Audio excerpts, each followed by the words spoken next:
Lok Sabha election അടി കിട്ടിയപ്പോൾ ഈ ഇസ്ലാമിസ്റ്റ് ജായ്വാങ് അവസാനിപ്പിച്ചു. അത് ഹിന്ദു CPM തനി CPM ആയ ശരിക്കുള്ള CPM ആയി. ഇപ്പോൾ ഈ പഞ്ചായത്ത് ഇലക്ഷന് അടി കിട്ടിയെന്ന് വിചാരിച്ച് നിലപാട് മാറ്റാൻ നിന്നാൽ ഈ ചെക്കോസ്ലോവാക്കിയുടെ അവസ്ഥ ഇപ്പോൾ. പിന്നെ അങ്ങനെ പിണറായിക്ക് ഇനി തുറവന്നം കൊടുക്കണ്ട എന്ന് ചിന്തിക്കാൻ ശേഷിയുള്ള ഒരുത്തനിപ്പോൾ ആ പാർട്ടിയിൽ ഉണ്ടെന്ന് ഞാൻ കരുതുന്നില്ല.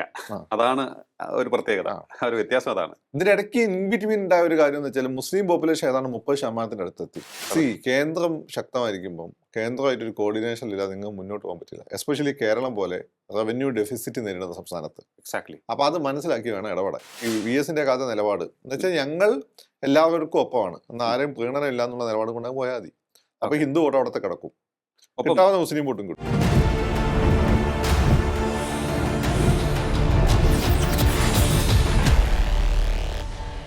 നമസ്കാരം, ടോക്കിംഗ് പോയിന്റിലേക്ക് സ്വാഗതം. തദ്ദേശ സ്വയംഭരണ തിരഞ്ഞെടുപ്പിന് ശേഷം UDF വല്ലാത്തൊരു ആത്മവിശ്വാസത്തിലാണ്. ഇടതുപക്ഷത്തിനുള്ളിലേക്ക് ഭയത്തിന്റെ തരികൾ അരിച്ചിറങ്ങുകയാണോ? അവരുടെ ആത്മവിശ്വാസം നഷ്ടപ്പെട്ടുകൊണ്ടിരിക്കുകയാണോ? എന്തായിരിക്കും വരാൻ പോകുന്ന നിയമസഭാ തെരഞ്ഞെടുപ്പിൽ ഇടതുപക്ഷത്തിന്റെ അടവുകൾ, നയങ്ങൾ?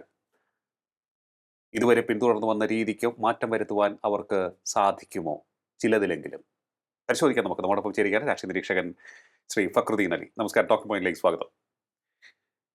കഴിഞ്ഞ 95 മുതൽ ഇങ്ങോട്ട് നോക്കുമ്പോൾ തദ്ദേശ തിരഞ്ഞെടുപ്പിലെ റിസൾട്ടിന് സപ്പോർട്ട് ചെയ്യുന്ന രീതിയിലായിരിക്കും നിയമസഭാ തിരഞ്ഞെടുപ്പ് വരിക. ആരാണോ തദ്ദേശത്തിൽ ജയിക്കുന്നത് അവർക്കായിരിക്കും ഭരണം കിട്ടുന്നത്. ആ ഒരു രീതി വെച്ച് നോക്കുമ്പോൾ UDF വല്ലാത്ത ആത്മവിശ്വാസത്തിലാണ്. പക്ഷേ LDFനെ തകർക്കുവാൻ അത്ര എളുപ്പമാണോ എന്ന് പലരും ചോദിക്കുന്നുണ്ട്. ശക്തമായ സംഘടനാ സംവിധാനമുണ്ട്, നേതൃത്വമുണ്ട്. മറുപക്ഷത്ത് ഇനി ഉടലെടുക്കാൻ സാധ്യതയുള്ള തർക്കങ്ങളിലാണ് പലരും വിരൽ ചൂണ്ടുന്നത്.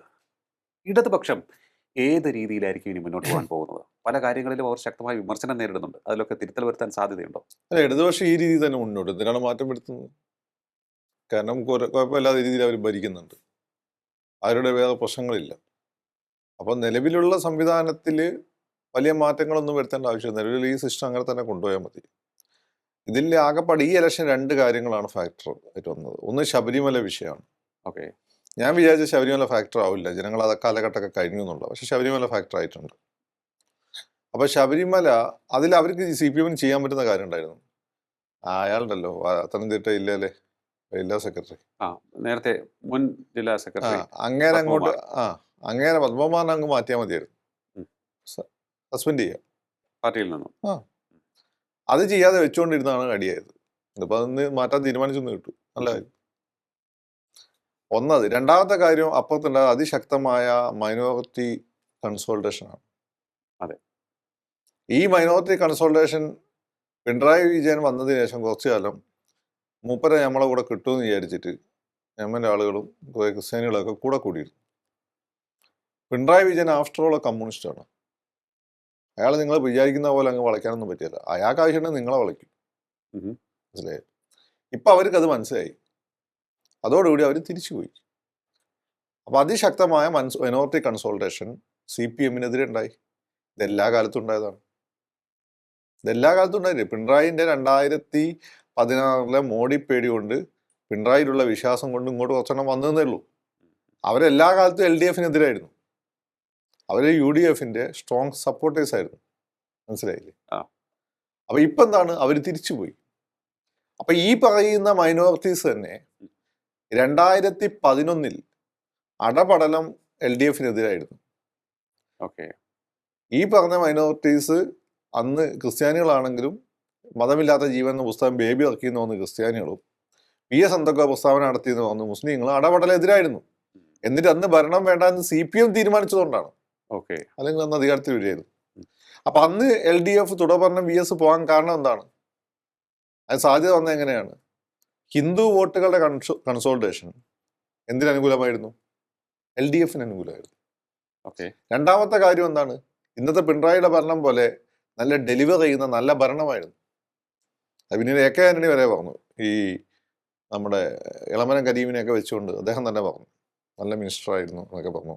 AK ആന്റണിന്റെ നാവെന്ന് നല്ല അഭിപ്രായം കോൺഗ്രസിനെ പറ്റി പോലും വീഴില്ല. അപ്പോൾ ആണ് പറഞ്ഞ ഇളമരം കരീം നല്ല മിനിസ്റ്റർ ആയിരുന്നു, ബ്രഹ്മോസ് കൊണ്ടുവരുന്നത് വലിയ സഹായമായിരുന്നു എന്നൊക്കെ പറഞ്ഞു. CPM USP എന്താണ്? അത് ഹിന്ദു വോട്ടാണ്. ഹിന്ദു വോട്ട് എന്ന് വെച്ചാൽ എന്താണ്? Basically Ezhava vote plus Dalit vote plus പാവപ്പെട്ട നായന്മാരുടെ വോട്ട്. പാവപ്പെട്ട ഈഴവന്മാരും പാവപ്പെട്ട നായന്മാരും പൊതുവെ കോൺഗ്രസ്സുകാരാണ്. അല്ല സോറി, പൈസക്കാരായ ഈഴവന്മാരും പൈസക്കാരായ നായന്മാരും പൊതുവെ കോൺഗ്രസ്സുകാരാണ്. പാവപ്പെട്ട നായന്മാരുണ്ട്. നമ്മുടെ പണ്ട് വന്ന അപ്പൂപ്പം നശിച്ച നായർ എന്ന് പറഞ്ഞ കാറ്റഗറി. ജനിച്ച ഈഴവൻ പൈസക്കാരായ കോൺഗ്രസിൻ്റെ കൂടെ. അപ്പം ഇവരാണ് CPM വോട്ട് ബാങ്ക്. ഇതിൻ്റെ കൂടെ സെക്കുലർ സ്വഭാവമുള്ള കുറച്ച് മുസ്ലിം വോട്ടും സെക്കുലർ സ്വഭാവമുള്ള ചില ക്രിസ്ത്യൻ വോട്ടുകളും കൂടി കിട്ടും. ഇത് മതിയായിക്കാണ്. അത് VS മുമ്പ് കാണിച്ചതാണ്. പിന്നെ നല്ല പെർഫോമൻസ് യൂത്തിനെ സംബന്ധിച്ചിടത്തോളം അവരങ്ങനെ വർഗീയമായൊന്നും വീഴുന്ന ആളുകളല്ല. നല്ല പെർഫോമൻസ് കാഴ്ചവെച്ചാൽ അവർ വീഴും. പെർഫോമൻസ് കുഴപ്പമില്ല. അതായത് കെ ഫോൺ അത് ഇത് ഒരുപാട് കാര്യങ്ങൾ ചെയ്യുന്നുണ്ട് ഗവൺമെൻറ്. പിന്നെ ഇപ്പം ശബരിമല വിഷയത്തിൽ അത് യൂത്തിനെയും കൂടി ബാധിക്കുന്ന ഒരു വിഷയമാണ്. കാരണം ഇവരെ മലയ്ക്ക് വന്ന പയ്യന്മാരാണല്ലോ. മല അവർക്ക് ഒരു രസമാണ് അവർ. അപ്പം അതിൽ ആ പത്മകുമാറിനെതിരെ നടപടിയും കൂടി എടുത്തു കഴിഞ്ഞാൽ പിന്നെയും മത്സരം കടുക്കും. പക്ഷേ CPM ഇപ്പം അടുത്ത കാലത്ത് ഉണ്ടായ ഒരു പ്രശ്നം എന്ന് വെച്ചാൽ പണ്ട് EMS കാലത്തു നിന്നുള്ള സ്ഥിരതയില്ല. 10 വർഷത്തെ ഒരു തോൽവി വരുമ്പോഴേക്ക് നിലപാട് മാറ്റും. പ്രായോഗിക നിലപാടുകൾ മാറ്റിക്കളയും. അപ്പം ലോക്സഭാ ഇലക്ഷൻ അടി കിട്ടിയപ്പോൾ ഈ ഇസ്ലാമിസ്റ്റ് ജായ്വാങ് അവസാനിപ്പിച്ചു. അത് ഹിന്ദു CPM തനി CPM ആയ ശരിക്കുള്ള CPM ആയി. ഇപ്പോൾ ഈ പഞ്ചായത്ത് ഇലക്ഷന് അടി കിട്ടിയെന്ന് വിചാരിച്ച് നിലപാട് മാറ്റാൻ നിന്നാൽ ഈ ചെക്കോസ്ലോവാക്കിയുടെ അവസ്ഥ ഇപ്പോൾ എന്താണ്? ചെക്കോസ്ലോവാക്കിയുടെ അവസ്ഥ എന്താണ്? ചെക്കോസ്ലോവാക്കിയല്ല, മറ്റേ നമ്മുടെ ST വണ്ടികൾ ഉൽപ്പാദിപ്പിക്കുന്നവരാണ്. അതിന് മറ്റേ കാറല്ല, സ്കോഡ വണ്ടി ഇവരാണ് ഉൽപ്പാദിക്കുന്നത്. അത് വേറെ അതിൻ്റെ നമ്മൾ അങ്ങനെ രാജ്യത്തെ അറിയുന്നു. ഈ രാജ്യത്തിൻ്റെ പ്രശ്നം ഇത് ബാൾക്കൻ പ്രദേശത്ത് അതായത് എന്താണ് കിഴക്കൻ യൂറോപ്പിലുള്ള രാജ്യങ്ങളാണ്. പടിഞ്ഞാറ് യൂറോപ്പാണ് സമ്പന്ന രാജ്യങ്ങൾ. പടിഞ്ഞാറ് യൂറോപ്പ് സ്ഥിരമായിട്ട് ഒരേ ഗതിയിൽ പോകുന്നതാണ്. റോമൻ കത്തോലിക്കരായിരുന്നു, പിന്നെ പ്രൊട്ടസ്റ്റൻ്റായി, പിന്നെ ക്യാപിറ്റലിസ്റ്റായി. ഇവരങ്ങനെയല്ല. ഇവർ കുറേ കാലം ക്രിസ്ത്യാനികളായിരുന്നു. അത് കഴിഞ്ഞ് അവിടെ തുർക്കിയിൽ ഇസ്ലാമിക ഭരണം വന്നപ്പോൾ ഇവർ ഇസ്ലാമിക ഭരണത്തിന് അണ്ടറിലായി. അത് കഴിഞ്ഞ് കമ്മ്യൂണിസം വന്നപ്പോൾ ഇവർ കമ്മ്യൂണിസത്തിന് പിന്നാലെ പോയി. കമ്മ്യൂണിസം നടന്നപ്പോൾ സോഷ്യലിസത്തിന് പിന്നാലെ പോയി. അതിൻ്റെ പ്രശ്നം എന്താ വെച്ചാൽ ഇവരൊന്നും നന്നായില്ല. യൂറോപ്പിലെ ഇന്ത്യനെ കണ്ടും മോശപ്പെട്ട രാജ്യങ്ങളാണ് ചെക്കോസ്ലോവാക്യ, സ്ലോവാക്യ, ബൾഗേറിയ, റുമേനിയ, ഈ പറഞ്ഞ രാജ്യങ്ങൾ. അപ്പോൾ ആ രാജ്യങ്ങളുടെ ഗതിയിലായി പോകും. കാരണം അവരൊരു അതും ഗുണം പിടിക്കല്ലോ. CPM ഇത്രയും കാലം കൊണ്ട് കേരളത്തിൽ ഗുണം പിടിച്ചു. CPM ആർക്കും ഇഷ്ടമായിരുന്നു. ദൈവവിശ്വാസം ഇല്ലാത്തവരെ സാത്താമാരുടെ പാർട്ടി അത് ഇതെന്ന് പറഞ്ഞിട്ട് കളിയായിക്കൊണ്ടിരുന്നല്ലേ. ഗുണം പിടിച്ചത് അവർ കൺസിസ്റ്റൻ്റ് ആയതുകൊണ്ടാണ്. കാരണം വോട്ട് ബാങ്ക് നോക്കിയിട്ടല്ല അവർ നിലപാടെടുത്തുകൊണ്ടിരുന്നത്. ഈ 90s കൂടി വോട്ട് ബാങ്ക് നോക്കേണ്ട ഒരവസ്ഥയിലേക്ക് CPM വന്നു ചെയ്തു. അത് തുടർഭരണത്തിന് വേണ്ടിയിട്ടുള്ളൊരു പരിപാടിയായിരുന്നു. പക്ഷേ VS തന്നെ തെളിയിച്ചിട്ടുണ്ട് തുടർഭരണത്തിന് അതിൻ്റെ ആവശ്യമൊന്നുമില്ല, പെർഫോമൻസ് മതി. അദ്ദേഹത്തിന് സ്വന്തം പാളയത്തിലുള്ളവർ കുത്തിയില്ലായിരുന്നെങ്കിൽ തുടർഭരണം കിട്ടിയില്ല. ഉറപ്പായിട്ടും അതായത് ശരിയായ കമ്മ്യൂണിസ്റ്റ് ലൈനിലുള്ള തുടർഭരണം. മറ്റേത് കോംപ്രമൈസ് ചെയ്തിട്ട് കിട്ടിയ തുടർഭരണമാണ്. അപ്പം VSനെ സംബന്ധിച്ചിടത്തോളം ആ ഒരു കോൺഫിഡൻസ് VSനുണ്ടായിരുന്നു. അത് പണ്ടത്തെ പാർട്ടി ഉണ്ടാക്കിയെടുത്തൊരു ഗുഡ് വില്ലാണ്. അത് ഇത്രയും നോക്കുക, അന്ന് കുഞ്ഞാലിക്കുട്ടി ഇവരെല്ലാം മുസ്ലിം സംഘടന എൻ ബ്ലോക്ക് LDFനെതിരായിരുന്നു. അതെ, ക്രിസ്ത്യാനികൾ എൻ ബ്ലോക്ക് LDFനെതിരായിരുന്നു. എന്നിട്ട് ജയിക്കാന്ന് ചില കാര്യമില്ല. അന്ന് പഞ്ചായത്ത് ഇലക്ഷൻ ഇതിലും വലിയ വിജയമാണ് രമേശ് ചെന്നിത്തല നേടിയത്. എന്നിട്ടെന്തായി? ലോക്സഭാ ഇലക്ഷൻ ഇവർക്ക് വേണ്ട, നിയമസഭാ ഇലക്ഷൻ ഇവർക്ക് വേണ്ടെന്ന് ഇവർ തീരുമാനിച്ചു. അതാണ് കാര്യം. അപ്പോൾ അങ്ങനെ വേണ്ടാന്ന് തീരുമാനിക്കാതിരുന്നാൽ മതി. അങ്ങനെ പിണറായിക്ക് ഇനി തുടർഭരണം കൊടുക്കണ്ട എന്ന് ചിന്തിക്കാൻ ശേഷിയുള്ള ഒരുത്തരും ഇപ്പൊ പാർട്ടിയിൽ ഉണ്ടെന്ന് ഞാൻ കരുതുന്നില്ല. അതാണ് ഒരു പ്രത്യേകത, ഒരു വ്യത്യാസം. അതാണ് ഇതിനിടയ്ക്ക് ഇൻബിറ്റ്വീൻ ഉണ്ടായ ഒരു കാര്യം എന്ന് വെച്ചാൽ മുസ്ലിം പോപ്പുലേഷൻ ഏതാണ്ട് 30% അടുത്തെത്തി. മുസ്ലിംസിന് ഒരു സേ വർദ്ധിച്ചു എന്നുള്ളതാണ്. ക്രിസ്ത്യാനികളെ സംബന്ധിച്ച് ക്രിസ്ത്യൻ പോപ്പുലേഷൻ കുറഞ്ഞു, വല്ലതും വോട്ട് ചെയ്യാൻ പോകാറില്ല, അവരുടെ സേ കുറഞ്ഞു, അവരുടെ വലിയ നേതാക്കന്മാരില്ല. ഇതാണ് അതിൻ്റെ ഇടയിൽ വന്നൊരു ഷിഫ്റ്റ്. അതിൽ പുതുതായി വന്ന മുസ്ലിംസിനെ സംബന്ധിച്ചിടത്തോളം അവർക്ക് ലീഗ് പോരാ. ഓക്കെ, ഞാൻ വന്ന് ഇപ്പോഴത്തെ ലീഗല്ലേ, പണ്ടത്തെ ഉള്ളാവുന്ന ലീഗുണ്ട്, അത് പോരാ. അവർക്ക് അടി ഇടി മറിച്ച് തന്നിട്ട് ഇവിടെയുള്ള ജീവിതം കുഴഞ്ഞാണ്ടാക്കണം. അതിന് പറ്റിയ കുറേ സാധനം അവർക്കുണ്ട്, ഈ PDP അത് ഇതെന്നൊക്കെ പറഞ്ഞിട്ട് അവരതിൽ പോയി ജോയിൻ ചെയ്തു. പിന്നെ അവർ നോക്കിയെന്ന് വെച്ചാൽ ഇതൊന്നും ഗുണം പിടിക്കുന്നില്ല. അതിന് രണ്ടൊരു CPM കഴിയുന്നത് CPM ആയിട്ടല്ല, ഒരു ഇസ്ലാമിസ്റ്റുകളായിട്ട്. അതുകൊണ്ട് CPM എന്ത് ചെയ്യുന്ന വെച്ചാൽ അവരെ ഉള്ളിൽ കയറ്റില്ല, ഗ്രൂപ്പിലിട്ട് കളിപ്പിക്കും, മെമ്പർഷിപ്പ് കൊടുക്കില്ല. പിന്നെ ഇവരുടെ ഏതാണ്ട് സ്വഭാവം 1-2 ആളുകളെ സ്വതന്ത്രമായിട്ട് ഇന്ന് ഏൽപ്പിച്ചിട്ട് ഒരു മന്ത്രിസ്ഥാനം കൊടുത്തത്. ആ ലൈനാണ് അവരെടുക്കുന്നത്. പക്ഷെ അത് ഇപ്പോഴത്തെ ഹിന്ദുക്കളുടെ ഇടയിൽ വലിയ വില കൊടുക്കേണ്ടതായിട്ട്. അല്ല, ഇപ്പോഴത്തെ BJP ഹിന്ദു വോട്ടുകളാണല്ലോ BJPക്ക് കിട്ടുക. അവരുടെ കാര്യം അവർ ഫോക്കസ് ചെയ്യാൻ ശ്രമിക്കുന്നുണ്ട്. പൊതുവേ BJP വോട്ട് പിടിക്കാൻ കോൺഗ്രസ് ആണ് വീഴാറുള്ളത്. കാരണം എന്തുകൊണ്ടാണ്? BJP നായർ വോട്ടാണ് പിടിക്കുക. ഇപ്പം BJP ഈഴവ വോട്ടുകളെ ഫോക്കസ് ചെയ്തിട്ടുണ്ട്. അതെ.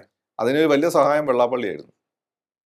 പക്ഷേ വെള്ളാപ്പള്ളി അവിടെ തന്നെ നിൽക്കുന്നുണ്ടെങ്കിലും തുഷാർ പത്ര സംതൃപ്തനല്ല എന്നുള്ള റിപ്പോർട്ടുകൾ വരുന്നുണ്ട്. അതാണ് ഞാൻ ചോദിക്കാൻ വന്നത്. ഈ ഇഴവ് വോട്ടുകൾ BJP-യിലേക്ക് പോകുന്നതായുള്ള വിലയിരുത്തലുകൾ വന്നു. ഇനി എങ്ങനെ അതിനെ തിരികെ പിടിക്കും എന്നുള്ളതാണ്. BDJS എടുത്താൽ മതി.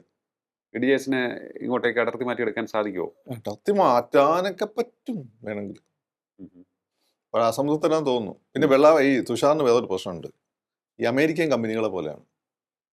അമേരിക്കൻ കമ്പനികളെ സ്വഭാവം അറിയോ? ഫോർഡ് മോട്ടോഴ്സ് അവരിവിടെ വന്ന് ഹ്യൂജ് ഇൻവെസ്റ്റ്മെൻ്റ് ഇറക്കി. ഇവിടെ ഒരു കുഴപ്പമില്ല 4-ാം സ്ഥാനത്തൊക്കെ അവർ എത്തിയതാണ്. പക്ഷെ അവർ വിചാരിച്ച ലാഭം കിട്ടിയില്ല. അത്രയും പൈസ കൂടെ കൊണ്ടുവച്ച് തള്ളി. അതിന് നമ്മളാരാ തള്ളി കൊണ്ടുവച്ച് തള്ളാൻ? അമേരിക്കൻ മോഡൽ ഓഫ് ബിസിനസ് അതാണ് അവന് പൂട്ടിപ്പോയി. എന്നാൽ ഹുണ്ടായി ഒക്കെ നോക്കൂ, അവർ പതുക്കെ വന്നു, പതുക്കെ പിടിച്ചെടുത്തു. അങ്ങനെ ചെയ്ത് ഇപ്പം ടാറ്റയൊക്കെ നോക്കൂ, അവർ കുറേ കാലം ഒന്നുമല്ലാതെ മാർക്കറ്റിൽ നിന്ന് പതുക്കെ അവർ ഗിയർ ഷിഫ്റ്റ് ചെയ്തു. ഈ തുഷാറിൻ്റെ ഈ രാഷ്ട്രീയ പ്രവേശനം എന്ന് വെച്ചാൽ ഈ അമേരിക്കൻ ബിസിനസ് സ്റ്റൈലായിപ്പോയി. അങ്ങനെ ആ സമയത്ത് വന്ന സമയത്ത് ഭയങ്കരമായിട്ട് കാടിളക്കി വന്ന എല്ലാ രാഷ്ട്രീയക്കാരെയും പേടിപ്പിച്ചതാണ്. അന്ന് കുറേ കോൺഗ്രസ് കിട്ടിക്കൊണ്ട് ഇരുന്ന ബ്രാഹ്മണ ഇഴവ വോട്ടുകളും ഒരു പോക്കറ്റിലാക്കി. അതിനുശേഷം കോൺഗ്രസ് ക്ലച്ച് പിടിച്ചില്ല, ഇവിടെ ഒരു പോക്കറ്റിലാക്കി കൊണ്ടുപോയി അടി കൊടുത്തു. പക്ഷേ അന്ന് ഇലക്ഷൻ തോറ്റോടുകൂടി ഫീസ് പോയി. പിന്നെ കാര്യമായിട്ട് പ്രവർത്തനം കണ്ടിട്ടില്ല. ഞാൻ തുഷാറായിട്ട് തുഷാറിന് വളരെ വേണ്ടപ്പെട്ട ആളോട് ഞാൻ പറഞ്ഞു, ഇങ്ങനെ പോയാൽ ശരിയാവില്ല, ഇടയ്ക്ക് പഠന ക്ലാസ്സുകൾ സംഘടിപ്പിക്കാൻ സജീവമായിട്ട് നിർത്തുകയും വേണം. അപ്പോൾ അദ്ദേഹത്തിന് മനസ്സിലായി. അദ്ദേഹം തുഷാറിനോട് പറഞ്ഞതെന്ന് എനിക്കറിയില്ല. കാരണം നിങ്ങൾക്ക് എല്ലാ രാഷ്ട്രീയ പാർട്ടികളും ഈ രൂപപ്പെടുത്തിയ ഉടനെ ഒന്ന് വിജയത്തിലേക്ക് പോകില്ല. കമ്മ്യൂണിസ്റ്റുകാർ എത്ര കാലം അടി കൊണ്ടിട്ടാണ്.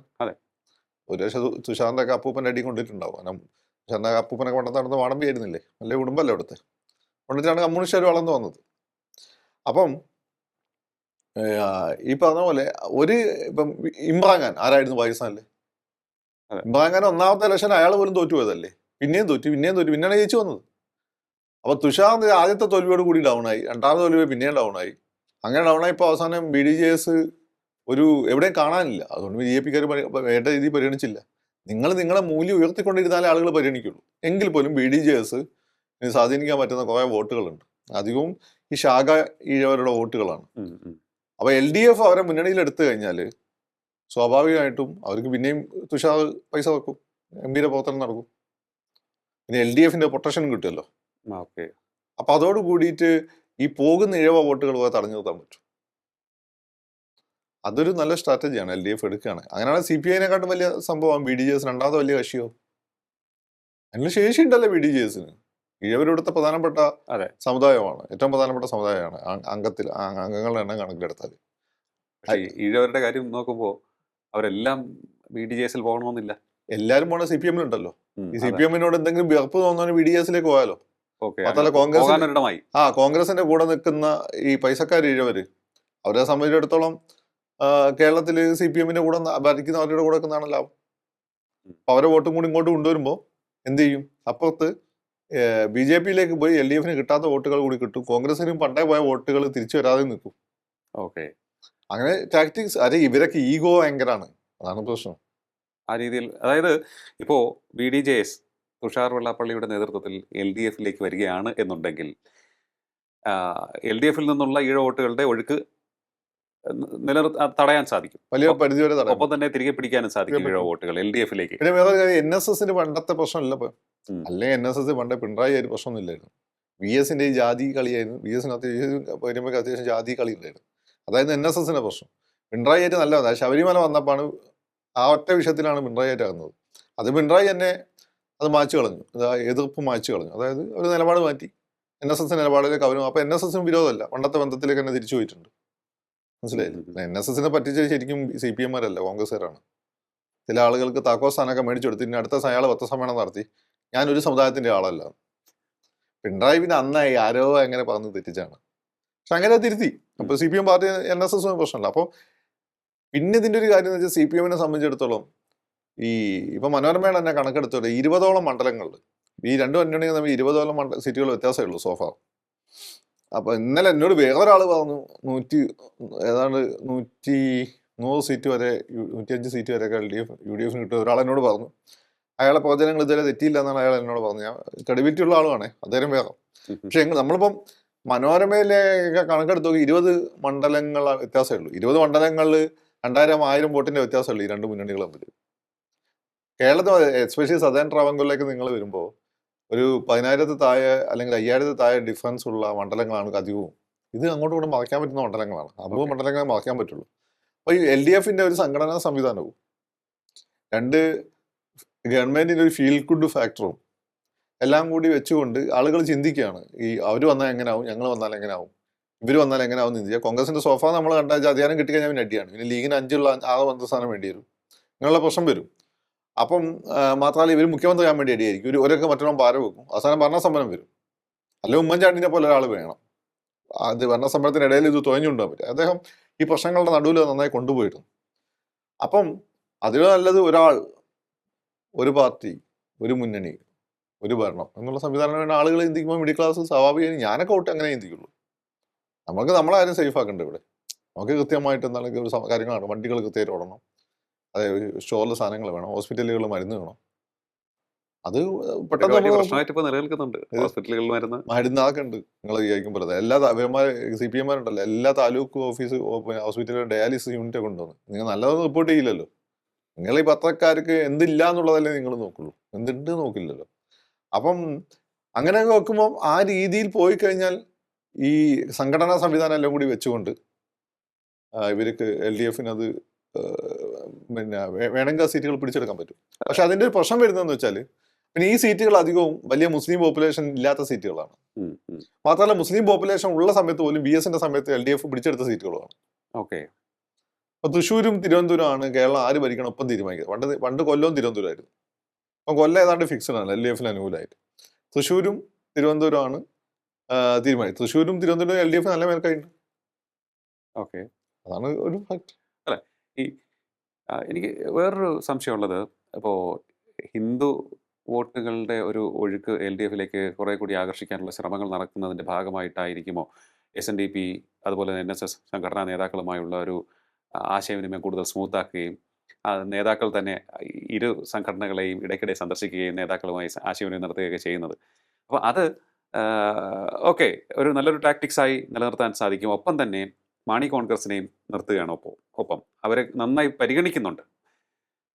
ഈ രണ്ട് കാര്യവും ഈ തെരഞ്ഞെടുപ്പിൽ നിർണായകമായിരിക്കും തോന്നുന്നത്, ഹിന്ദു വോട്ടുകളും അതുപോലെ തന്നെ ക്രിസ്ത്യൻ വോട്ടുകളും. പക്ഷേ ഇതിൽ രണ്ടിലും പൂർണ്ണമായും അവർക്ക് എത്രത്തോളം വിജയിക്കാൻ സാധിക്കും? ഞാൻ ചോദിക്കാൻ കാര്യം, മാണി കോൺഗ്രസിൻ്റെ കാര്യം എടുത്തു കഴിഞ്ഞാൽ അവർ പ്രവർത്തകരുടെ ശരീരം LDF ആത്മാവ് UDF എന്നൊരു ധർമ്മസങ്കടം മാണി കോൺഗ്രസ്സുകാർക്കുണ്ട്. അല്ല, അതിൻ്റെ ഈ ഈഴവരെ കൊണ്ട് വന്നതിൻ്റെ ഈഴവർ പൊതുവെ പാവപ്പെട്ട ഈഴവർ, എന്നാൽ പൈസക്കാർ ഈഴവരല്ല, പൊതുവെ അവർ ഒരു കമ്മ്യൂണിസ്റ്റ് പാർട്ടിയോട് മാനസികമായി ഐക്യമുള്ള ആളുകൾ. അവർ കൈപ്പത്തി വോട്ട് ചെയ്യുന്നുള്ള അല്ലെങ്കിൽ താമരയ്ക്ക് വോട്ട് ചെയ്യാൻ കുറച്ചൊരു ബുദ്ധിമുട്ടാണ് അതേ പഴയ ആളുകൾക്ക്.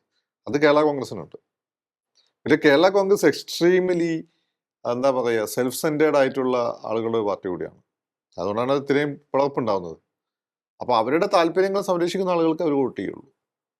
അവർ പൊതുവേ ഒരു കോൺഗ്രസ് മെന്റാലിറ്റി ഉള്ള ആളുകൾ കൂടിയാണ്. അല്ല, ഞാൻ വേറൊരു കാര്യം കൂടി, LDF സംബന്ധിച്ചിടത്തോളം അല്ലെങ്കിൽ CPM സംബന്ധിച്ചിടത്തോളം ഒരു വിഷയം ഇടക്കാലത്ത് വെച്ച് കഴിഞ്ഞ 10 വർഷത്തെ തുടർഭരണത്തിനിടയിൽ സംഭവിച്ച ഒരു മാറ്റമാണ്. വല്ലാത്തങ്ങ് ഒരു തൻ്റെ ഇടം എന്ന വ്യാജേന അഹങ്കാരത്തിലേക്ക് പോയി. അത് ഞാൻ പറഞ്ഞുതരാം. അതൊരു സംഭവം ഉണ്ട്. അത് ഈ നേതാക്കന്മാരുടെ ഇടയിലൊന്നുമില്ല, താഴെ തട്ടിട്ടുണ്ട്. ഞാൻ ട്രെയിനിൽ പോകുന്ന സമയത്ത് 2 CPM പരിചയപ്പെട്ടു. എന്നോട് നിങ്ങളെന്താ നമുക്ക് വേണ്ടി ഒന്നും ബാധിക്കാത്തത്? ഞാനിപ്പം ഭരണത്തിലിരിക്കല്ല, അപ്പം പിന്നെ നമ്മളത് പ്രതിപക്ഷത്തായിരിക്കും ഇനി ബാധിക്കുന്നു. അത് ഇനി പ്രതിപക്ഷത്തിരിക്കാൻ സാധ്യത കുറവാണ് ഞാൻ വേണ്ടി. അപ്പം അങ്ങനെ ഒരു പ്രശ്നമുണ്ട്. ഇനി കലാകാലം അത് തന്നെ ഈ CPM അണികൾക്കിടയിൽ ഒരു ഡിവിഷൻ കൊണ്ടുവന്നിട്ടുണ്ട്. അത് SFIയിലൊക്കെ അത് വലിയ പ്രശ്നമാണ്. SFIയിലും DYF ഈ പുതിയ പിള്ളേർക്ക് പലരും വലിയ വിവരമൊന്നുമില്ല. രാഷ്ട്രം ഉൾപ്പെടെ പറഞ്ഞു. അതെ, ഉണ്ടാക്കിയ ഡാമേജ് ചെറുതല്ല. ഇപ്പോഴത്തെ കണ്ണൂർക്കാരൻ ഭയം കൊള്ളാം. അവൻ കണ്ണൂർക്കാരൻ, അതിന്റെ ഗുണമുണ്ട് അതിൽ. ഞാൻ പറഞ്ഞാൽ അവിടെ കണ്ണൂർ അങ്ങനെ എത്രമാത്രം ഇത് വന്നിട്ടില്ല, തിളതിളപ്പ് വന്നിട്ടില്ല. അപ്പം ഇതിന്റെ ഒരു പ്രശ്നം വെച്ചാൽ ഇത് ആളുകളകറ്റും. അതൊന്നും ശ്രദ്ധിക്കേണ്ട ഒരു വിഷയമാണ്. അതെ, കൃത്യമായൊരു നിർദ്ദേശം കൊടുക്കേണ്ട. കാരണം ഈ ഒരു മാടമ്പി സ്വഭാവം അല്ലെങ്കിൽ ഒരു അഹങ്കാരത്തിന്റെ രീതികൾ ഒക്കെ തന്നെ ഇപ്പം മൊത്തം പല്ലടന്നു. അതാണ് അതിന്റെ പ്രശ്നം. ഇവന്മാർ ഈ പറഞ്ഞ ഡാമേജ് ഉണ്ടാക്കുകയും ചെയ്യും. ഇപ്പൊ എന്താ സംഭവിച്ചത്? ഇപ്പം ഡിജിറ്റൽ സർവകലാശാല വിഷയത്തിൽ എന്ത് സംഭവിച്ചു? അതാണ് ഇത്രയും മസിൽ പിടിച്ചു, എന്താ എത്ര കോടതി നടപടികൾ ഉണ്ടായി, എത്ര സമയം നഷ്ടപ്പെട്ടു, എത്ര ലക്ഷക്കണക്കിന് രൂപയല്ലേ നഷ്ടപ്പെട്ടത്. കേന്ദ്രം ശക്തമായിരിക്കുമ്പം കേന്ദ്രമായിട്ടൊരു കോർഡിനേഷൻ ഇല്ലാതെ നിങ്ങൾ മുന്നോട്ട് പോകാൻ പറ്റില്ല. എസ്പെഷ്യലി കേരളം പോലെ റവന്യൂ ഡെഫിസിറ്റ് നേരിടുന്ന സംസ്ഥാനത്ത്. എക്സാക്ട്ലി. അപ്പൊ അത് മനസ്സിലാക്കി വേണം ഇടപെടാൻ. ഈ എസ് എഫ് ഐക്കാർ എങ്ങനെ ഊരി വിട്ട് പ്രശ്നം ഉണ്ടായി കഴിഞ്ഞാൽ അവസാനം എന്തായി? എസ് എഫ് ഐക്കാരന് വില ഇല്ലാതായി. അതെ, പിണറായി എടുത്ത് കൃത്യമായ നിലപാടാണ്. പിണറായി എടുത്ത് അതേ പറ്റുള്ളൂ. നമുക്ക് ഈ പറയുന്ന ഇസ്ലാമിസ്റ്റ് വോട്ട് കിട്ടാൻ വേണ്ടിയിട്ട് മോഡി എന്ന് പറഞ്ഞ് പിന്നെ മോഡി എന്ന് കേട്ടാൽ ഈ പിന്നെ ഭ്രാന്തെടുത്ത് നായിനെ പോലെ ഓടി നടന്നാണ്ടല്ലോ സംസ്ഥാനത്തിന്റെ ഗതി ബുദ്ധിമുട്ടാവും. പിണറായിക്ക് അത് അറിയാം. അതുകൊണ്ടാണ് കൃത്യമായിട്ട് നല്ല രീതിയിലുള്ള ബന്ധമാണ് കേന്ദ്രമായിട്ടുള്ളത്. അങ്ങനെ പറ്റുള്ളത്. അതുകൊണ്ടാണ് ഇവർക്കൊക്കെ പെൻഷനും ശമ്പളം കിട്ടുന്നത്. അതുകൊണ്ടാണ് ഈ പിണറായി കുറ്റം പറയുമ്പോൾ നിങ്ങൾ പട്ടിണി കിടക്കുമ്പോൾ നിങ്ങൾ മോഡി വിരുദ്ധ എത്ര കാലം പറയും? ഈ പട്ടിണി കിടക്കാതിരിക്കണമല്ലോ. അതിന് ഈ പറയുന്നതിന്റെ അതിന് കേന്ദ്രത്തിന് ഉടക്കിടാൻ പറ്റും. അത് ഇവര് പറയുന്നുണ്ട് വലിയ രീതിയിൽ ഉടക്കും, നല്ല രീതിയിൽ ആ ബന്ധം മുന്നോട്ട് പോകുന്നുണ്ട്. അതിന് കാരണം പിണറായി അത്തരം നിലപാടുകൾ എടുക്കുന്ന. പിന്നെ പിണറായിക്ക് വേറൊരു കാര്യം കേട്ടോ, നിങ്ങൾ ഈ കാണുന്നൊന്നല്ല, അങ്ങേര് ഈ ചെറിയ തോൽവി ഒന്നും കണ്ട് അങ്ങേര് കുലുങ്ങില്ല. അല്ല, ഞാൻ ഈ പറഞ്ഞതാണ് BJP കേന്ദ്ര സർക്കാരിനോടുള്ള നിലപാടിൽ അതൊരു അണികൾ കൂടി മനസ്സിലാക്കേണ്ട ഒരു കാര്യമാണെന്ന് തോന്നുന്നു അല്ലേ. ഈ നോക്കുമ്പോൾ സാധാരണക്കാർ കണ്ടുകൊണ്ടിരിക്കുകയാണ് മോദി സർക്കാർ എന്താണ് ചെയ്യുന്നത്, മോദിയുടെ ഭരണപാടവം, അദ്ദേഹത്തിൻ്റെ നേതൃമികവ്, ഇതെല്ലാം ജനങ്ങൾ കണ്ടുകൊണ്ടിരിക്കുകയാണ്. അപ്പോൾ അത്തരത്തിലുള്ള കുറേയേറെ നേട്ടങ്ങൾ സ്വന്തമാക്കി മുന്നോട്ട് പോകുന്ന സർക്കാരിനെ അത്ര കണ്ട് ഇങ്ങനെ എന്തിനും ഏതിനും രാഷ്ട്രീയം കൊണ്ടുവന്ന് എതിർക്കുന്നതിനേക്കാൾ അപ്പുറത്ത് നാടിൻ്റെ വികസനത്തിന് പ്രാധാന്യം നൽകിക്കൊണ്ടുള്ള ഒരു സമീപനം അതായിരുന്നിരിക്കണം. പ്രാക്ടിക്കൽ സമീപനമാണ് ഇപ്പോൾ സംഭവിച്ചത്. അതിശക്തമായ മുസ്ലിം കൺസോൾട്ടേഷൻ LDF-നെതിരെ വന്നാണ് ഒരു ഫാക്ടറായിട്ട് വന്നിട്ടുള്ളത്. എന്നിട്ട് പോലും ഇപ്പൊ ഞാൻ പറഞ്ഞു നിയമസഭാ മണ്ഡലങ്ങൾ എടുത്തു നോക്കുമ്പോൾ 20 സീറ്റിന്റെ വ്യത്യാസമേ ഉള്ളൂ. 20 സീറ്റ് തന്നെ പിടിക്കാൻ പറ്റാവുന്ന സീറ്റുകളാണ്. ഓക്കെ. മാത്രമല്ല ഇതിലും പ്രതികൂലമായ സാഹചര്യമായിരുന്നു BS-ന്റെ സമയത്ത്. എന്നിട്ടാണ് ഇവര് വേണ്ടാന്ന് വെച്ചുകൊണ്ട് അധികാരം പോയത്. ഓക്കെ, അതെ, ഇവർ വേണ്ട എന്ന് വെച്ചുകൊണ്ട് അത് വല്ലാത്തൊരു ചതിയായി. അപ്പൊ ഇത് ആലോചിച്ച് നോക്കി, ഇവര് വേണമെന്ന് വെച്ചാൽ. പിന്നെ അപ്പുറത്ത് കോൺഗ്രസിന്റെ നമ്മൾ കണ്ട സോഫ അവര് ഈ എന്തെങ്കിലും ഒന്ന് കിട്ടിക്കഴിഞ്ഞാൽ അവിടെ ഞാൻ മുഖ്യമന്ത്രി, ഞാൻ നേതാവ്, ഞാനും ഇവിടെ ഉണ്ടെന്ന് കാണിക്കാനുള്ള ശ്രമം ഉണ്ടാവില്ലേ. ഇത്തവണ അത്ര കാണുന്നില്ല. ഓക്കെ, അല്ല, അതിലേക്ക് പോകുന്നതിന് മുമ്പ് ഞാൻ ഇതുവരെ പറഞ്ഞതിന്റെ ഒരു രത്നച്ചുരുക്കം പറയാം. നയത്തിൽ പ്രായോഗികത കൊണ്ടുവരിക, അനാവശ്യമായി ആശങ്ക വേണ്ട, വെറുതെ ഒരു ഡ്രാസ്റ്റിക് ചേഞ്ചിലേക്കൊന്നും പോകണ്ട, ജനങ്ങളെ മുന്നിൽ കണ്ട് ഈ പ്രാക്ടിക്കലായിട്ട് ഈ പഞ്ചായത്ത് ഇലക്ഷന്റെ ഒരു റിസൾട്ട് കണ്ടിട്ട് കരയെ പിടിച്ചിട്ട് മീനിനെ പോലെ പടക്കരുത്. ഒപ്പം തന്നെ ഒരാളിനെ പോലെ വഴുതി മാറണം. അതെ, എല്ലാ വിഭാഗത്തെയും ഒപ്പം നിർത്താനുള്ള പ്രാക്ടിക്കലായി ചിന്തിക്കുക. എല്ലാ ഒപ്പം നിർത്താൻ കേരളം പോലെ സൊസൈറ്റി 30% മുസ്ലിം പോപ്പുലേഷൻ, അതാണ് ഇപ്പൊ ക്രിസ്ത്യൻസ് 18 തോന്നുന്നു, 28-18 മറ്റാ മുസ്ലിം, പിന്നെ ബാക്കിയുള്ള ഹിന്ദുക്കൾ എല്ലാം കൂടെ ഒപ്പം നിർത്താൻ പറ്റില്ല. അത് അല്ല, എല്ലാവരിലും ഒരു വിഭാഗത്തെ നിർത്താനേ പറ്റുള്ളൂ. കാരണം മുസ്ലിം പോപ്പുലേഷൻ പിടിക്കാൻ നോക്കിക്കഴിഞ്ഞാൽ ഇപ്പൊ ഈഴവ വോട്ടുകൾ പോകും. ന്യൂ ജനറേഷൻ ഈഴവ വോട്ട് പോകും. അത് തൃശ്ശൂരൊക്കെ കണ്ടിട്ടുണ്ട്. അല്ലെങ്കിൽ ഇസ്ലാമിസ്റ്റുകളെ പിടിക്കാൻ നോക്കിയാൽ പണ്ടത്തെ EMS-ന്റെയും നായനാരുടെയും ഈ VS-ന്റെ കാലത്തെ നിലപാട് എന്ന് വെച്ചാൽ ഞങ്ങൾ എല്ലാവർക്കും ഒപ്പമാണ്, എന്നാൽ ആരെയും പ്രീണനം ഇല്ല എന്നുള്ള നിലപാട് കൊണ്ട് പോയാൽ മതി. അപ്പൊ ഹിന്ദു വോട്ട് അവിടത്തെ കിടക്കും, കിട്ടാവുന്ന മുസ്ലിം വോട്ടും കിട്ടും. ഒപ്പം തെറ്റുകൾ കണ്ടാൽ അത് തിരുത്താൻ തയ്യാറാവണം. ഈ അഹങ്കാരികളെ സംരക്ഷിക്കുന്ന നിലപാട് നമ്മുടെ നവീൻ ബാബു കേസിൽ സംഭവിച്ചത് അതാണ്. പക്ഷേ നവീൻ ബാബു പാർട്ടി എല്ലാം നടപടി എടുത്തിട്ടോ. ആ കൊച്ചു അവിടുത്തെ എമർജ് ചെയ്ത് വരുന്ന നേതാവായിരുന്നു. അവളെ പേരെ കാണാനുണ്ടോ? അവളെ സ്ഥാനാർത്ഥി ഇപ്പോഴും ഉണ്ട്. പക്ഷെ നിയമസഭ ഇലക്ഷൻ സ്ഥാനാർത്ഥിയാക്കുമെന്ന് എനിക്ക് തോന്നുന്നില്ല. ആക്കിയാൽ വലിയ തിരിച്ചടിയാവും. അല്ലെങ്കിൽ ഉറപ്പായിട്ടും വരുമായിരുന്നു നിയമസഭ. അതുപോലെ തന്നെ തിരുവനന്തപുരം നഗരസഭയിൽ, തിരുവനന്തപുരം കോർപ്പറേഷനിൽ ആര്യ രാജേന്ദ്രനെ തിരുത്തേണ്ട സമയത്ത് തിരുത്തണമായിരുന്നു. അത് വേറെ കാര്യമുണ്ട്. ആര്യൻ അന്ന് നിർത്തിയത് അല്ല കാര്യം, അത് ഇവർക്കും അറിയാം. അന്ന് നിയമസഭ ഇലക്ഷൻ നേടിയെടുക്കണമെങ്കിൽ യൂത്തിന്റെ വോട്ട് മൊത്തം കേരളത്തിൽ സ്വാധീനിക്കാൻ പറ്റിയിട്ടുണ്ട് ഒറ്റ ഇതിന്റെ മുകളിൽ. പിന്നെ ആര്യക്ക് പിന്നെ ഭരണപരിചയം ഇല്ലാത്ത പ്രശ്നങ്ങളൊക്കെ ഇപ്പോഴാണ് അറിയുന്നത്. അന്ന് ഒരുപാട് വിഷയങ്ങളുണ്ടായിരുന്നു. പലപ്പോഴും അത് കൃത്യമായി ഇടപെടണമായിരുന്നു നേതൃത്വം. തിരുത്തിയിരുന്നെങ്കിൽ കുറേയേറെ ഡാമേജ്. പക്ഷെ ആര്യ എന്താ ചെയ്തത്? ആര്യ കുറച്ച് ഭരണപരിചയം ഇല്ലാത്തതുകൊണ്ട് ഈ പാർട്ടി ഭരിക്കുമ്പോൾ എന്താ ചെയ്യുക? ഈ താൽക്കാലിക ഒഴിവുകളാണല്ലോ MLA ഹോസ്റ്റലിലും. പക്ഷെ താൽക്കാലിക ഒഴിവുകളിലല്ല സാധാരണ പാർട്ടി പ്രവർത്തകർക്ക് ജോലി കൊടുക്കാൻ പറ്റുക. അതേ ആര്യം ചെയ്തുള്ളൂ. പക്ഷെ ഈ കൊച്ചൊരു പാവമായതുകൊണ്ട് ആര്യ എന്ത് ചെയ്തു? പിന്നെ ജില്ലാ കമ്മിറ്റിക്ക് കത്തെഴുതി. ഇത് അവിടുന്ന് ആര്യ വിരുദ്ധരെ എടുത്തിട്ട് എന്ത് ചെയ്തു? കൊടുത്തു. അത്രയേ ഉള്ളൂ. ഇത് CPM കോൺഗ്രസ് മുമ്പേ ചെയ്യുന്നതാ. ഞാൻ MLA ഹോസ്റ്റൽ താമസിച്ചിരുന്ന കോൺഗ്രസ് ഭരിക്കുമ്പോൾ. അതാണ് ഭൂരിപക്ഷം ആളുകളും കാർത്തികേയന്റെ നോമിനികളായിരുന്നു താൽക്കാലിക ജീവനം. അതൊക്കെ എല്ലാവരും സംഭവം. ഇപ്പം രാജീവ് ഗാന്ധി ഇൻസ്റ്റിറ്റ്യൂട്ട് അടുത്ത കേന്ദ്രം ഏറ്റെടുക്കുന്നവരെ പ്രധാനപ്പെട്ട നേതാക്കന്മാരുടെ ഭാര്യമാർക്കും ബന്ധുക്കൾക്കും ജോലി കൊടുക്കുന്ന സ്ഥലമായിരുന്നു. അത് ഇഷ്ടംപോലെ കോൺഗ്രസ്സുകാരുണ്ട്. കോൺഗ്രസ്സുകാരാണ് കൂടുതൽ അവിടെ. അല്ല, അത് മാത്രമല്ല, ഈ നിയമനത്തിൻ്റെത് മാത്രമല്ല, അല്ലാതെയുള്ള ഒരു ഇടപെടലിലെ അഹങ്കാരം അതെല്ലാം വലിയ വിഷയമായിട്ടുണ്ട്. കൊച്ചു പിള്ളേരല്ലേ. അല്ലെങ്കിൽ ഇപ്പൊ നമ്മളെ പോലെ ഇവനൊക്കെ മാത്യു കോയലിനാടെ, അല്ലെങ്കിൽ മറ്റേ അങ്കമാലിയിലെ OG, ഇതൊക്കെ നമ്മളെ JNUവിലെ അങ്ങനെയുള്ള ആളുകളായി അവർക്കൊരു ഇരുത്തുണ്ടാവും. ഇരുത്തം വന്നാണ് അവർക്ക് ആളുകളെ ബിഹാച്ച് റോജിയൊക്കെ ഭയങ്കര ഡൗൺ ടു എർത്താണ്. എന്തായാലും അവസാന നിമിഷം മാത്രമാണ് ആര്യയെ തിരഞ്ഞെടുപ്പ് പ്രചാരണത്തിൽ പോലും അടുപ്പിച്ചില്ല. അല്ല ഞാൻ കേട്ടത് അതിന് മുമ്പേ ഉം. CPM-ന്റെ ഉള്ളിൽ ഇങ്ങനെ മുകടം മുളൻ മോള്. കൊച്ചു മത്സരിക്കുന്നുണ്ട്, അവളായിരിക്കും എന്നുള്ളിൽ സംസാരം ഉണ്ട്. അത് പിണറായിന്റെ ബുദ്ധിയാണ്. അത് ശരി. ഓക്കെ, അപ്പൊ അത്തരത്തിലുള്ള തിരുത്തലുകൾ തിരുത്തേണ്ട സമയത്ത് തിരുത്തുക, താഴെ തട്ടിലുള്ള നേതാക്കളെ നിലയ്ക്ക് നിർത്തുക. അങ്ങനെയാണെങ്കിൽ തിരഞ്ഞെടുപ്പ് സുഖമായിട്ട് പോകാനുള്ള പിന്നെ സാധ്യതയുണ്ട്. നല്ല സ്ഥാനാർത്ഥികളെ നോക്കണം. നല്ല ഉടായിപ്പ് സ്ഥാനാർത്ഥികൾ ഈ ഇസ്ലാമിസ്റ്റുകളെ നിർത്തിക്കാൻ ഞാൻ ഒരു കാര്യം പറഞ്ഞുതരാം. ഹിന്ദു കമ്മ്യൂണിറ്റി ബാക്ക്ലാഷ് ഉണ്ടാവും. ബാക്ക്ലാഷ് ഉണ്ട്. അത് മാത്രമല്ല ഈ ഇലക്ഷൻ BJP വളരെ നിർണായകമാണ്. BJP കുറച്ച് വോട്ട് മാറ്റി ചെയ്ത് കഴിഞ്ഞാൽ LDF-ന് ജയിക്കാൻ പറ്റും. ഓക്കെ, എന്തായാലും നമുക്ക് അല്ല BJP തിരിച്ചു കുത്തി കഴിഞ്ഞാൽ UDF-നും ജയിക്കാൻ പറ്റും. BJP നിർണായകമാണ്. അപ്പോൾ ഇതൊരു ഇസ്ലാമിസ്റ്റുകൾക്ക് അവർ കുത്താൻ പോകുന്ന എനിക്ക് തോന്നുന്നില്ല. ഓക്കെ, പിന്നെ ഇലക്ഷൻ ഇത്ര തന്നെ ഉള്ളൂ. നിങ്ങൾ എത്ര വോട്ട്, നിങ്ങൾ വലിയ ആദർശം വന്നിട്ട് കാര്യമില്ല. എത്ര വോട്ട് പെട്ടിയിൽ വീണു എന്നുള്ളതാണ് പ്രധാനം. ഒരു മിനിറ്റ്, ഈ വോട്ടിംഗ് യന്ത്രത്തിന് ഇപ്പോൾ പ്രശ്നം എന്താ ഉണ്ടാ? ഒന്നും കേൾക്കുന്നില്ല. വോട്ടിംഗ് യന്ത്രത്തിന് പ്രശ്നമായിരുന്നല്ലോ ആൾക്കാർക്ക്. ഇപ്പം പ്രശ്നം ഓക്കെ ആണല്ലേ? നല്ല കാര്യം. ഇനിയിപ്പോ എന്നാ അടുത്ത വർഷം ഉണ്ടാവുക? ഇനിയിപ്പോ ബാക്ക്ലാഷ് ഉണ്ടാകുമ്പോൾ ശരി. ഇനിയിപ്പോ നമ്മൾ UDF-ലേക്ക് പോകുമ്പോൾ UDF-ൽ ഇപ്പോൾ തന്നെ സ്ഥാനാർത്ഥി നിർണ്ണയം സംബന്ധിച്ചുള്ള ചർച്ചകളൊക്കെ തുടങ്ങിയിട്ടുണ്ട്, ഏറെക്കുറെയൊക്കെ ധാരണയായിട്ടുണ്ട് എന്നൊക്കെയാണ് കേൾക്കുന്നത്. അപ്പോൾ ഈ LDF ഒരു വശത്ത് ഇങ്ങനെ നിൽക്കുന്നു, നമ്മൾ LDF-ന്റെ കാര്യം സംസാരിച്ചു. ഇനി UDF-ലേക്ക് പോകുമ്പോൾ തമ്മിലടി, അതാണ് എല്ലാവരും പറയുന്നത്. ഇവർക്ക് ഒരു ആത്മവിശ്വാസം. UDF രണ്ട് ഫാക്ടറാണ് കുഴപ്പം വരാൻ പോകുന്നത്. ഒന്ന് തമ്മിലടി, അത് ആളുകളെ സംബന്ധിച്ച് വളരെ നെഗറ്റീവാണ്. കാരണം നമ്മളെ ഭരിക്കാൻ വേണ്ടി ഈ ഏൽപ്പിക്കുന്ന ആളുകൾ അവർ കൺഫ്യൂഷൻ ആണ്, എന്ത് ചെയ്യും? ശരിയാണ്, അതാണ് ഒന്നാമത്തെ കാര്യം. രണ്ടാമത്തെ കാര്യം എന്ന് വെച്ചാൽ ഈ 5-ാം മന്ത്രി എന്ന സാധനം കിടക്കുന്നുണ്ട്. അത് കേരള സമൂഹത്തിന് ആക്സെപ്റ്റ് ചെയ്യാൻ കുറച്ച് ബുദ്ധിമുട്ടാണ്. അല്ല നിങ്ങൾ ഹിന്ദുക്കളെ വോട്ട് വേണ്ടെന്ന് നോക്കണം. അത് മനസ്സിലുണ്ട് എല്ലാവരും. NSS എന്തുകൊണ്ടാണ് പണിയത് കോൺഗ്രസ് ആയിട്ട്? അല്ല നിങ്ങൾ ഹിന്ദു കമ്മ്യൂണിറ്റിയെ വോട്ട് വേണ്ട, നമ്മൾ ക്രിസ്ത്യൻസ് മുസ്ലിം വോട്ട് മതി എന്നങ്ങ് തീരുമാനിച്ചോ? പ്രശ്നമൊന്നുമില്ല. അത് നടക്കില്ലല്ലോ. അല്ല തീരുമാനിക്കും. ഈ 5-ാം മന്ത്രി ഒരു പ്രശ്നമാണ്. കുഞ്ഞാലിക്കുട്ടി പോകുമ്പോൾ മുഖ്യമന്ത്രി ആവും എന്നുള്ള ഫീല്, അതൊക്കെ മര്യാദയ്ക്ക് ഇപ്പോഴേ അഡ്രസ് ചെയ്ത് പോകണം. പിന്നെ വേറൊരു കാര്യം എന്ന് വെച്ചാൽ ഈ പറയുന്ന രാത്രി പകല് കോൺഗ്രസും രാത്രി STP ആളുകളെ സ്ഥാനാർത്ഥിയാക്കുക എന്ന പരിപാടി.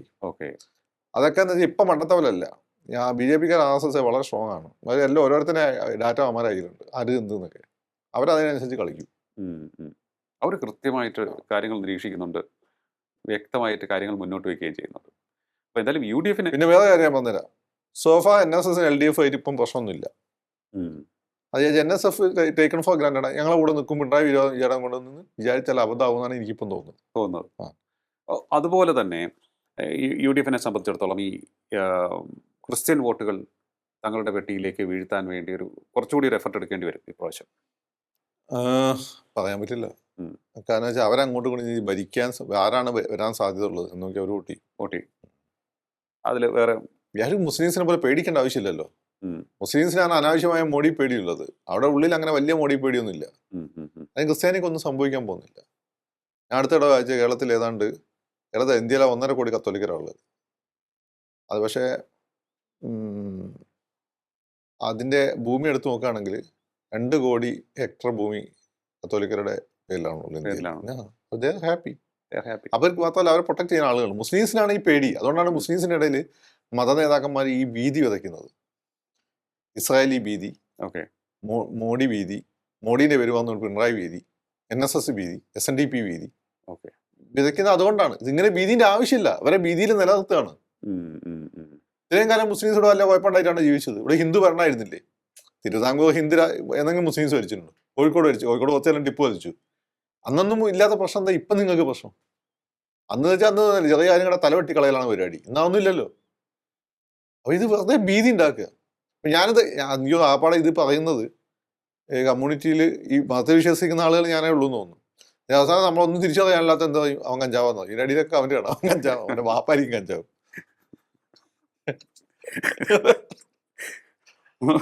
ഞാനിതിൻ്റെ സിഗരറ്റ് പോലും വിളിക്കാത്ത ആളാണ്.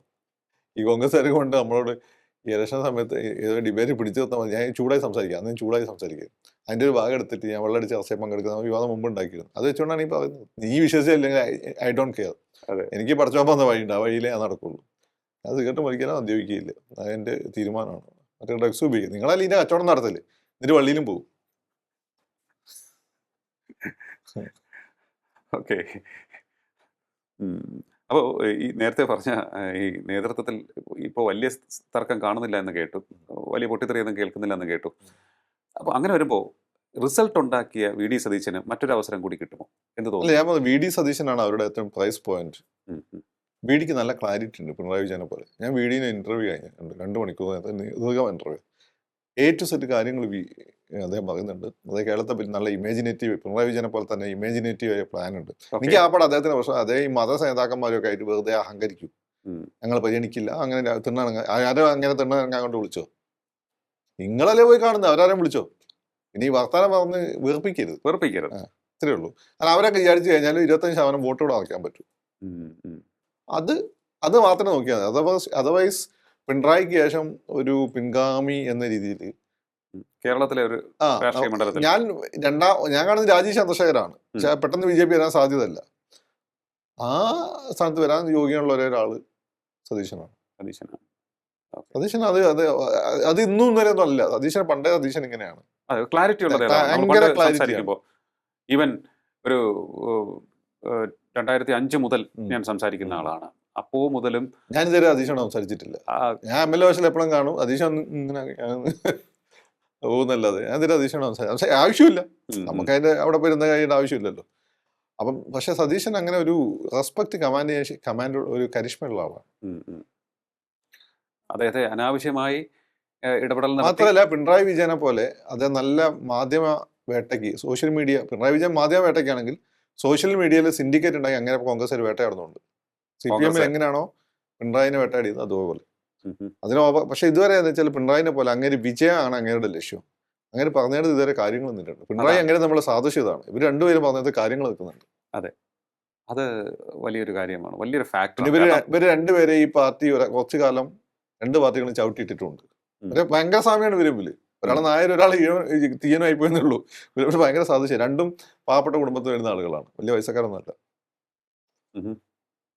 അപ്പൊ എന്തായാലും കാര്യങ്ങൾ എങ്ങനെ പോകുമെന്ന് കാത്തിരുന്ന് കാണേണ്ടിയിരിക്കുന്ന ഒരു സാഹചര്യമാണ് തോന്നുന്നല്ലേ. ഒരു LDF UDF ഒരു ഫൈറ്റ്. ഇതിന്റെ പ്രശ്നം എന്താണ്, കോൺഗ്രസ് കാര്യത്തിൽ ക്ലാരിറ്റി എടുത്തി പോയില്ലെങ്കിലേ വലിയ പ്രശ്നമാവും. കാര്യങ്ങൾ കുറേയേറെ ക്ലാരിറ്റി ഉണ്ടാക്കേണ്ടിയിരിക്കുന്നു കോൺഗ്രസ്. ഒരു ലീഗ് അനാവശ്യം ഉണ്ടെന്നില്ല. അത് ഇനി ഇലക്ഷൻ സമയത്ത് ഇനിയിപ്പം ഈ ഷാജിക്കൊക്കെ വീണ്ടും ഈ ജമാഅത്ത് ഇസ്ലാമിന്റെ പ്രകടനം കൂടിയാൽ അതൊക്കെ പ്രശ്നമാവും.